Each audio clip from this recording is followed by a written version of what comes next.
Vida íntima de Nosso Senhor Jesus Cristo. Das Revelações de Jesus, a irmã Maria Cecília Beige. Meu Jesus, a tua bênção me preceda, me acompanhe e me siga, a fim de que tudo o que eu fizer tenha o sinal da tua bênção. Amém. Lágrimas de Jesus e de Maria. Deveis saber, esposa caríssima, diz Jesus para a irmã Maria Cecília. Deveis saber, esposa caríssima, que eu conhecia muito bem quais os atos e as ofertas que seriam do agrado do meu Pai e que desejava ardentemente de mim. E eu, em tudo, o comprazia, de modo que ficava plenamente satisfeito e contente. E por esta complacência que de mim recebia, dignava-se ainda comprazer-me e condescender benignamente a respeito dos pedidos que lhe dirigia em prol dos meus irmãos. Porque o que lhe dizia e fazia, tudo fazia em favor deles, com ânsia e veemente desejo de vê-los todos salvos e para que todos tivessem parte em meus méritos na redenção. Por aqueles que deviam disto ficar privados, os quais via bem distintamente, experimentava grande pena e oferecia esta pena a meu Pai em troca da obstinação em que vivem esses míseros cegos sem a luz da fé e por isso excluídos da redenção e privados efetivamente dos meus méritos. Oh, quanto me afligia ver tantas almas que eu amava e as quais desejava todo o bem por serem obras de meu Pai. Tinha vindo ao mundo para salvá-las e por culpa delas mesmas de nada lhes serviriam a redenção e tantos méritos. Era meu anelo de todas as almas eleitas se unirem a mim para chorar, e este anelo penetrava no coração da minha mãe querida, e ela também se desfazia em pranto. Agradava-me, sobremaneira, vê-la tão unida a mim, a chorar tão grande perda. Oferecia estas lágrimas e esta dor a meu Pai e pedia-lhe desses sentimentos semelhantes às almas escolhidas, especialmente aquelas que podiam fazer algum bem às almas cegas e desventuradas, a fim de ajudá-las e comunicar-lhes o conhecimento do verdadeiro Deus e chamá-las assim à luz da verdadeira fé e fazê-las partícipes da redenção. Que não fosse inútil para elas a redenção que eu obtivera, tão copiosa, por falta de quem lhes ensinasse a verdadeira fé. O primeiro beijo de Maria e Jesus. Estando, pois, nos braços da minha dileta mãe e percebendo o desejo do seu coração de dar-me a mim, seu filho amado, um casto beijo e também recebê-lo de mim, desejava-o muito mais do que a figura da esposa sagrada que dizia ao amado do seu coração: Ah, beija-me com os beijos da tua boca. Cântico dos Cânticos 1:1. Com muito mais ardor, ansiava eu por comprazê-la e por ter ainda o prazer que podia receber de uma criatura tão pura e inocente, e por mim tão amada e tão amante. Dá-lhe esta satisfação com a plenitude de consolação que podia receber uma criatura tão digna, convidando-a primeiro a aproximar os seus castos lábios do meu rosto, a fim de dar-me e de receber de mim o beijo sagrado.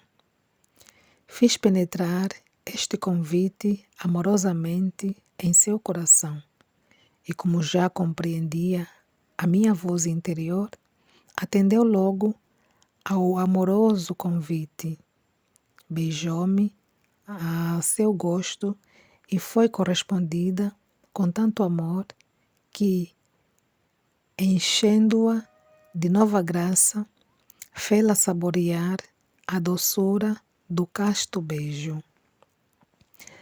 Também eu senti grande deleite em recebê-lo dela, e este primeiro beijo, dado à minha querida mãe, ofereci ao meu pai, com aquele que dela recebi, e com todos estes deleites de espírito que fiz a sua alma saborear e que a minha humanidade sentiu, rogando-lhe que se dignasse fazer com que as almas inocentes que, desejosas de provarem sua suavidade, lhe a pedissem intensamente, experimentassem a miúde as doçuras divinas, e fosse ele o primeiro a convidá-las, quando elas o desejassem.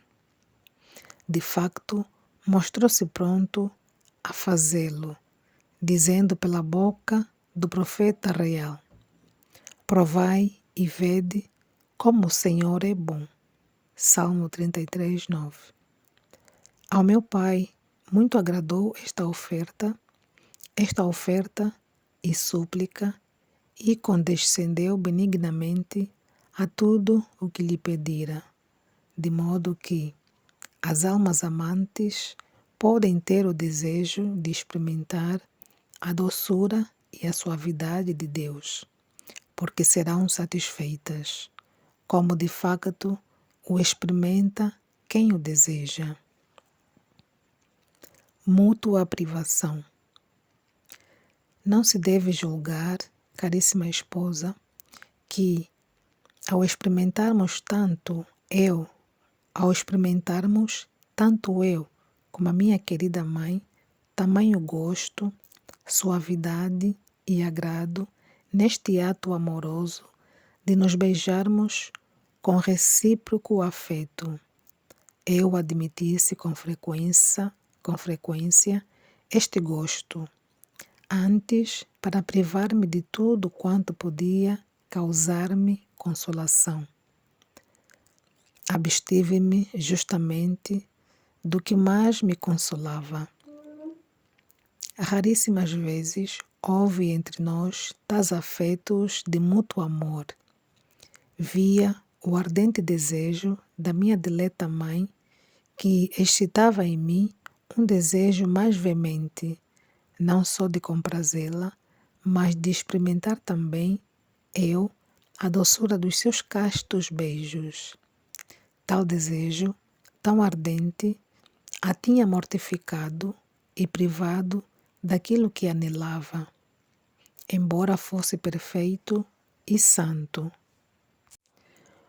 Oferecia a privação causa de grande pena, visto ser, enquanto Deus, inclinado a comprazer e consolar as minhas criaturas, e enquanto homem, inclinado a receber consolação das mesmas. Oferecia, como disse, a privação ao meu pai, em desconto das muitas e graves ofensas que, a este respeito, ele recebia das criaturas. E quando trocava com a minha dileta mãe este ato de recíproco amor, sempre fazia penetrar-lhe no coração o beijo de Judas, traidor, e os muitos golpes e desprezos que eu devia receber em meu rosto divino.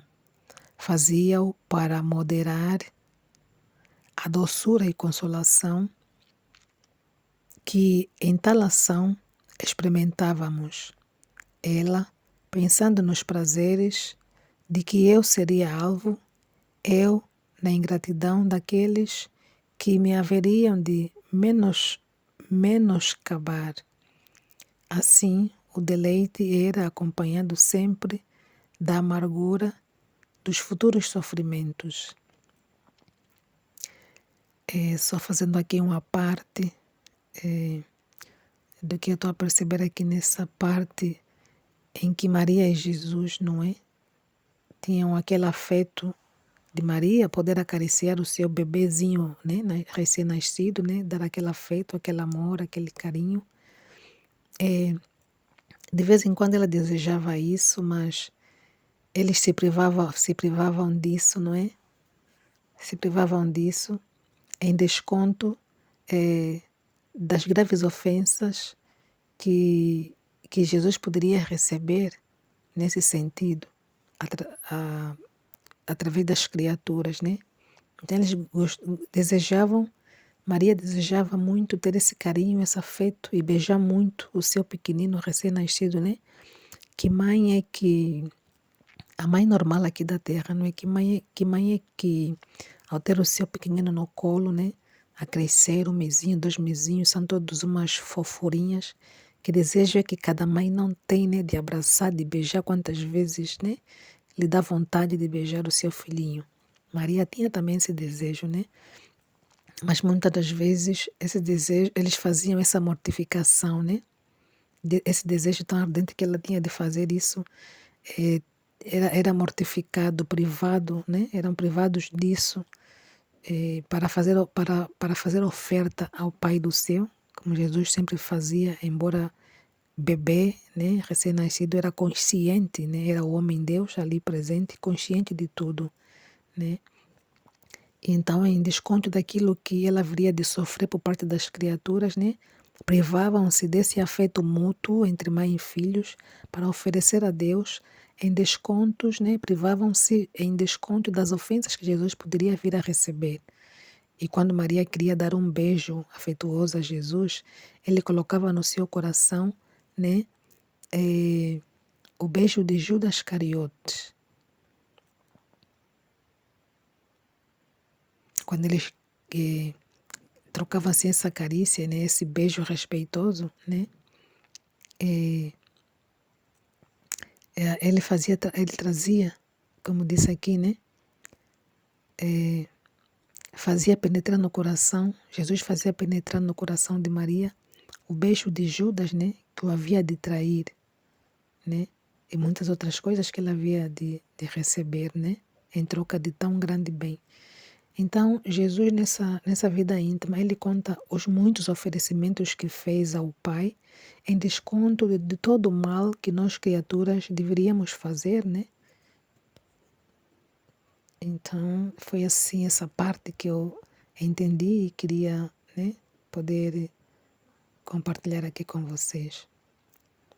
Para quem tiver acompanhando esses capítulos, né, essa vida íntima, poderá ver, né, nos capítulos anteriores que já foram gravados e nos que vêm a seguir, né, o quanto Jesus pede muito ao Pai por nós, né, pelas nossas fraquezas, pelos nossos declínios, pelas nossas más ações. Então, tudo ele faz e muita coisa se priva para o benefício de nós mesmos, né? E já pedi antecipadamente ao Pai muitas coisas para o nosso benefício, né? Então, vamos continuar aqui. Jesus envolto em panos. Depois que a minha querida mãe me segurou durante algum tempo nos braços, já sabia que devia, conforme se faz às outras crianças, envolver-me nos pobres panos preparados para esta ocasião. A minha dileta mãe fê-lo com muita graça, amor e consolação. Tal consolação, no entanto, não era isenta de amargura, porque lhe dizia, ao mesmo tempo, ao coração: envolvei, minha mãe, o vosso filho, nestes pobres panos, mas sabei que outros liames estão preparados para mim, pois virá o tempo em que serei ligado com cordas e cadeias sem piedade. Oh, que tormento causarão estas palavras, que tormento causaram estas palavras ao coração inocente e amante da minha mãe querida. Vendo-me, pois, assim envolto e apertado entre os panos, experimentei a pena que sentiria um homem adulto e de juízo maduro. Oferecia o sofrimento a meu pai, dizendo-lhe: eis, ó Pai, o vosso amado filho, envolto em faixas. Eis-me ligado e privado inteiramente de movimentos. Rogo-vos que vos digneis, em virtude desta minha aflição, descontar, ou seja, desatar os vínculos dos pecados das almas incaustas, almas imprudentes, que com tanta facilidade se deixam prender e depois não encontram meio de solver os vínculos da iniquidade e querem, mas não podem por si mesmas livrar-se. Portanto, Pai amantíssimo, dai-lhes muita graça e força para poderem se libertar. Meu Pai prometeu-me que tudo e de facto vai efetuando isto todos os dias. Enquanto muitas almas se acham emaranhadas em duros vínculos de pecado, quase sem perceberem, são, porém, almas destituídas de malícia plena. Antes, incautamente, imprudentemente constrangidas por alguma consideração ou necessidade aparente, encontram-se envolvidas em culpas, mas desejam com vontade decidida livrar-se dos horríveis vínculos. Meu Pai não deixa de ajudá-las de modo particular e muitas, em virtude desta minha oração, ficam inteiramente livres. Então, mais uma vez aqui, né, Jesus que faz o pedido ao Pai, pedindo por nós, né, que às vezes imprudentemente nos metemos em situações, né, nos vimos ali em pecados que muitas das vezes entramos, depois não conseguimos sair, né? Então, em virtude de tudo isto, ele já pede antecipadamente para Deus, né? Para o nosso bem, para que consigamos, estando nessa situação, que consigamos sair, né? Então, tudo muitas das vezes que a gente consegue, não é por nós mesmos, não é por méritos nossos, mas é por méritos de Jesus, né? Porque por nós mesmos nada podemos, nada conseguimos, não é? Tudo é por méritos de Jesus, né? Como diz aquela frase, né? Por Ele, para Ele, por Ele, todas as coisas foram feitas, né? Todas as coisas foram feitas e Ele mantém essas mesmas coisas e também as nossas vidas, né? Porque por nós mesmos não conseguimos nada. Então, tudo aquilo que a gente pensa que conseguiu por mérito próprio, não é. Foi sempre pelos méritos de Jesus, que já pediu antecipadamente a Deus para que conseguíssemos, né? Por causa mesmo dos seus méritos. Então é isso, meus irmãos, que tinha para hoje sobre a vida íntima. Amém. Jesus, eu confio em vós. Divina vontade reina na minha vontade. Amém. Fiat.